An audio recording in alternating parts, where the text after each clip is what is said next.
Selamat bertemu kembali di channel YouTube Serambi Religius. Dari Kota Batam, Kepulauan Riau, saya berharap semoga para pendengar setia YouTube Serambi Religius senantiasa dalam keadaan sehat, dilimpahkan rejeki dan keluarga tetap harmonis. Salam persaudaraan untuk kita semua. Mari kita lanjutkan peziarahan permenungan kita dengan merenungkan bacaan-bacaan pada hari Rabu 18 November, Pekan Biasa yang ke-33. Bacaan pertama diambil dari kitab Wahyu, bab 4 ayat 1 sampai dengan 11. Penglihatan yang dialami Yohanes menampilkan kemuliaan surgawi. Semua yang mengenal Allah dan hidup dalam surga memahami sungguh bahwa Allah adalah penguasa dan pencipta yang layak mendapatkan penghormatan dan pujian.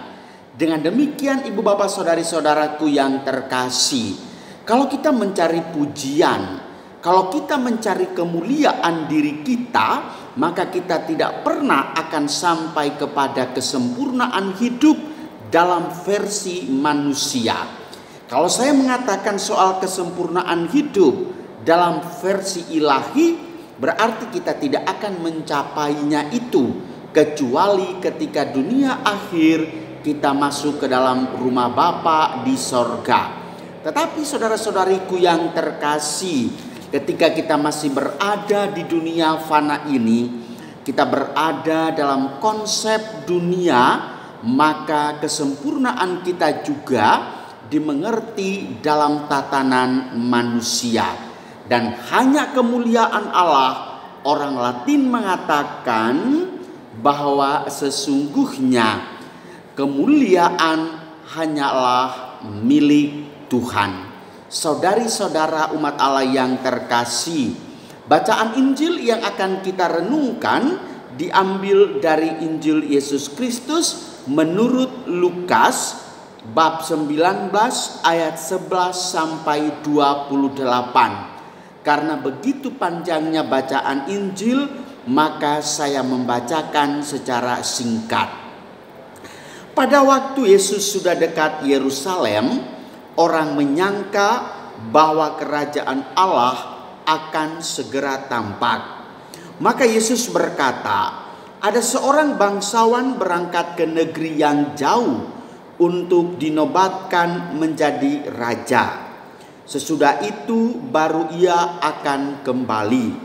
Maka ia memanggil 10 orang hambanya dan memberi mereka 10 mina. Katanya, pakailah ini untuk berdagang sampai aku kembali.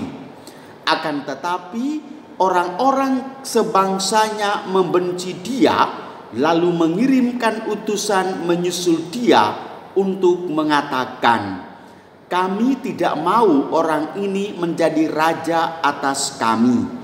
Dan terjadilah ketika ia kembali, setelah ia dinobatkan, maka ia menyuruh memanggil hamba-hambanya yang telah diberinya uang itu untuk mengetahui berapa hasil dagang mereka masing-masing. Yang pertama datang dan berkata, Tuan, mina Tuan yang satu itu telah menghasilkan 10 mina. Katanya kepada hamba itu, baik sekali perbuatanmu itu, hai hamba yang baik. Engkau telah setia dalam perkara kecil, karena itu terimalah kekuasaan atas 10 kota. Maka datanglah yang kedua dan berkata, Tuan, mina Tuan telah menghasilkan 5 mina. Katanya kepada orang itu, dan engkau kuasailah 5 kota. Dan seterusnya. Oleh karena itu, setelah mengatakan semuanya itu, Yesus mendahului mereka meneruskan perjalanannya ke Yerusalem. Demikianlah Injil Tuhan.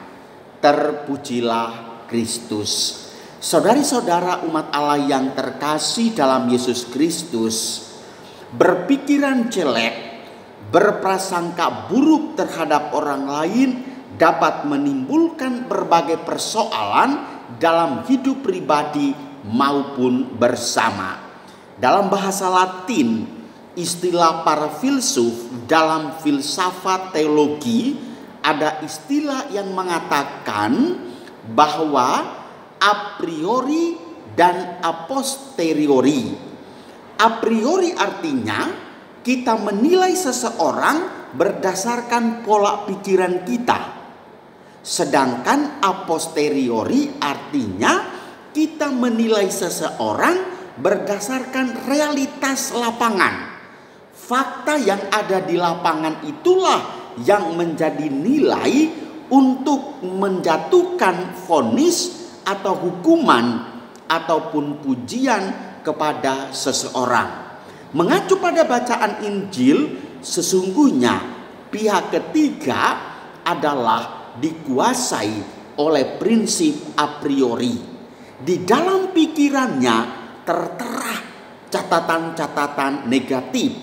Maka bagaimanapun juga saudari-saudara umat beriman yang terkasih, kalau kita seandainya sudah memiliki nilai merah terhadap si A, maka selanjutnya akan menjadi merah. Sementara yang bersangkutan bisa merubahnya menjadi hijau. Apakah saudara-saudari berpikiran demikian? Kepada ibu dan bapak saya tantang dalam keluarga, sang suami, berpikirlah secara positif di dalam dirimu. Oleh karena itu, kenakanlah prinsip a posteriori. Lihatlah segala perbuatan baik dia, segala kata-katanya memuji dan memuliakan engkau. Seharusnya juga Anda patut mensyukurinya itu. Tetapi kalau seandainya Anda melihat istrimu tidak tahu memasak, tidak tahu menghasilkan uang, tidak tahu mengolah keuangan, tidak tahu mendidik anak, tidak tahu mendampingi belajar anak, apalagi di tengah masa COVID daring yang terus menerus, nyambung tidak nyambung, pengajaran lepas atau tidak lepas, semuanya itu menjadi masalah. Sang suami jangan terlalu cepat juga untuk menilai. Kalau dari sononya Anda berpikiran bahwa sang istrimu itu tidak bertanggung jawab, maka Anda akan mengatakan istrimu itu adalah jelek. Persis dalam bacaan Injil hari ini, pihak ketiga dikuasai oleh pikiran negatif. Karena itu ia tidak mengembangkan apa yang dipercayakan tuannya. Mina yang diberikan itu tidak dia kembangkan, tidak memiliki semangat perjuangan, tidak ada nilai militia di dalam dirinya, dan kesetiaan pun menjadi pudar. Dan alasan mendasar karena apa? Ia dibayang-bayangi oleh pikiran negatif dan langsung menilai bahwa tuanku ini adalah orang yang keras, orang yang cepat marah. Kalau seandainya uang ini saya kelola secara salah, manajemen salah, maka saya pasti akan dimarahi habis-habisan. Begitulah pikiran dia. Oleh karena itu ibu bapak saudari-saudaraku yang terkasih, dalam keseharian kita juga dalam kehidupan berkeluarga, ber-KBG, berparoki, bermasyarakat, di tengah lingkungan pekerjaan, terhadap pimpinanmu, terhadap sesamamu, tolonglah jangan terlalu cepat berpikiran negatif. Karena pikiran negatif akan melumpuhkan semangat batinmu, melemahkan nilai juangmu, memutuskan mata rantai relasimu dengan sesama, maka sesamamu Anda anggap sebagai musuh dan tidak akan mencapai titik kemuliaan dalam versi manusiawi. Maka saudara-saudaraku terkasih, mari kita sama-sama berjuang karena hidup adalah perjuangan untuk selalu berpikiran positif dan konstruktif demi kebaikan pribadi dan bersama.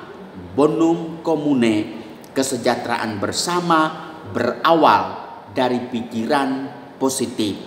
Tanggalkanlah pikiran negatifmu itu. Tuhan memberkati kita semua.